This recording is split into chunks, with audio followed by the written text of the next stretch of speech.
Bonsoir à toutes et à tous, ravi de vous retrouver sur 8 Mont Blanc. Nous sommes le mardi 27 février 2024.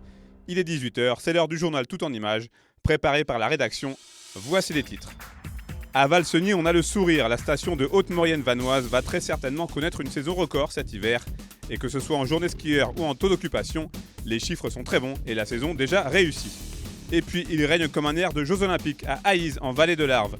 L'entreprise Metal Valley a en effet été choisie pour concevoir les 5 anneaux olympiques qui seront installés à Chamonix pour les célébrations du centenaire des JO 1924.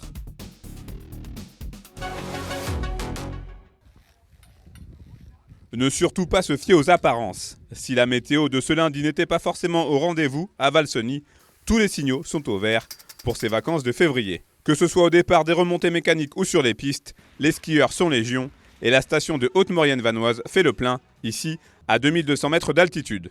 On est ouvert à 95% depuis le mois de décembre. On a la chance d'être exposé nord, en altitude, donc on a une très bonne qualité de neige et en ce moment on a un petit retour d'est. Ça caractérise aussi Valseny et la Haute-Maurienne et c'est très agréable. On s'attendait à réaliser une bonne saison, pas de doute, mais je dirais que là on est au-delà de nos espérances puisqu'en journée skieur on est à plus 9%.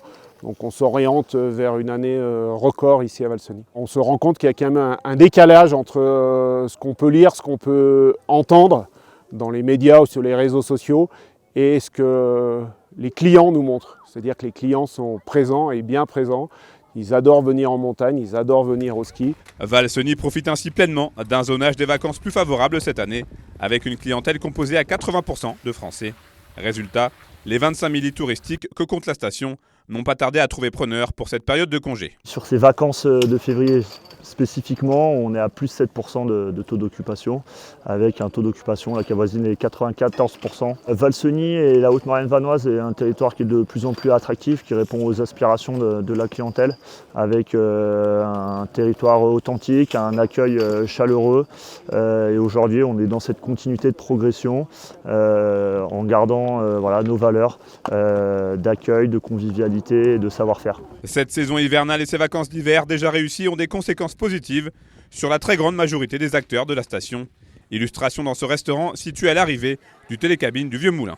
Cette saison, elle est un peu plus elle est différente de celle qui était précédente, puisqu'on sent qu'il y a une petite difficulté au niveau budget.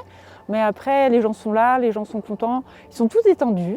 Même les étrangers qui d'habitude sont parfois un peu plus tendus, là ils sont super sympas, super heureux d'être là, donc c'est une chouette saison, vraiment. Les projections pour la fin de saison prévues le 19 avril prochain sont très bonnes, avec des réservations en hausse de 5 points. Et si Valseny n'a pas prévu d'agrandir son domaine, un important programme de rénovation du secteur de Termignon devrait débuter cette année.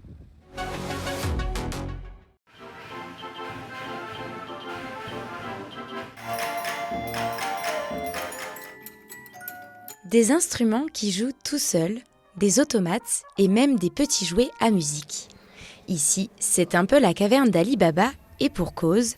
Dans ce musée atypique installé dans la plus vieille bâtisse d'Égée, la mécanique est reine et accompagne les visiteurs en musique.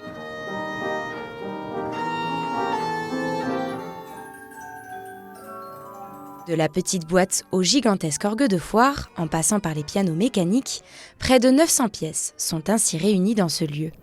Parmi elles, certaines sortent un peu du lot. C'est vraiment une œuvre qui est rentrée il y a peu de temps dans le musée, qui va associer boîte à musique avec des timbres, petits tambours, mais surtout un oiseau. Et ce n'est pas qu'un oiseau siffleur, il chante. Et il y a un petit orgue avec 12 flûtes. Et au niveau mécanique, c'est assez incroyable. Et bien sûr, toujours dans de beaux meubles, comme toutes les boîtes à musique. C'est une pièce unique.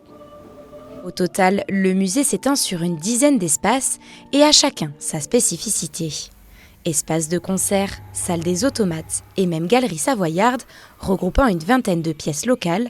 Bref, ici, tous les goûts et toutes les oreilles sont conquis lors de la visite. Le musée des automates, si vous regardez la finesse des mains, le visage, les détails, alors là, tout est dans le détail.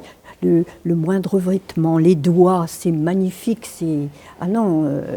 Les automates, c'est à part. Ce qui nous a plu, c'est la diversité des instruments, et puis l'ingéniosité des gens qui ont créé tous ces instruments, et puis l'évolution entre le papier, le disque métallique, et puis juste au limonaire, là, avec les points d'or, tout ça, c'est fantastique.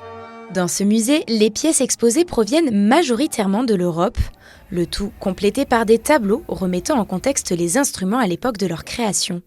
Cette diversité, c'est justement ce que les équipes du musée tentent d'alimenter avec de nouvelles acquisitions.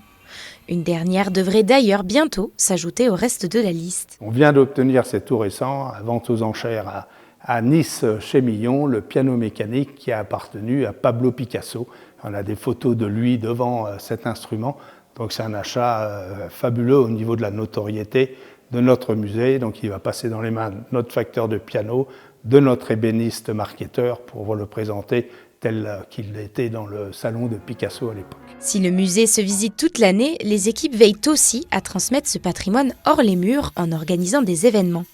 Le prochain rendez-vous mettra notamment à l'honneur les orgues limonaires en juillet, à l'occasion de la 6e édition du musée en fête. C'est l'heure des dernières finitions pour ces anneaux olympiques qui siégeront bientôt à Chamonix pour les 100 ans des JO d'hiver. 60 heures de travail ont été nécessaires pour assembler toutes les pièces et arriver à ce résultat. J'étais en train de meuler ces parties-là. Je vais prendre un autre outillage, petit, pour meuler les parties un petit peu plus serrées. Ensuite, il y aura une étape de nettoyage des colorations de la soudure. Et à nouveau une étape de polissage, de finition. Et après, ça part en peinture. Le bureau d'études de l'entreprise a dû suivre un cahier des charges précis imposé par le CIO en termes de dimension et de design. William Bottolier-Curté a travaillé sur CAO pour conception assistée sur ordinateur afin de créer l'ouvrage. La structure est ainsi décomposée en plusieurs pièces commandées à un lasériste puis soudées dans l'atelier. On a une quinzaine de pièces différentes à peu près. Donc là en fait sur toutes les parties extérieures, les tôles sont roulées. Donc elles sont fractionnées et puis roulées indépendamment les unes des autres. Donc ça c'est des pièces qu'on commande à la bonne longueur. Donc le déplié doit être calculé sur CAO. Donc là en fait je peux isoler par exemple cette partie-ci qui est roulée aussi.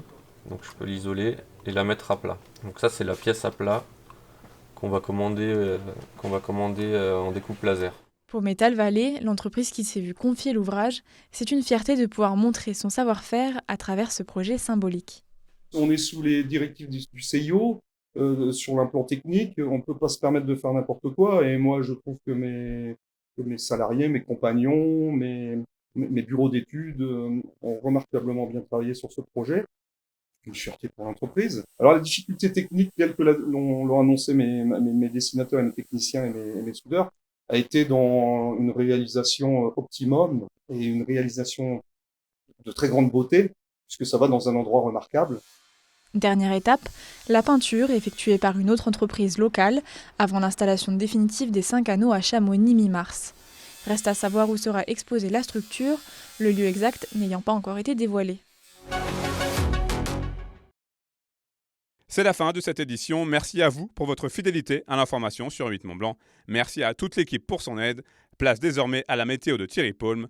Passez une très belle soirée. Retour de l'information ce mercredi à 18h avec un nouveau journal tout en images sur 8 Mont Blanc.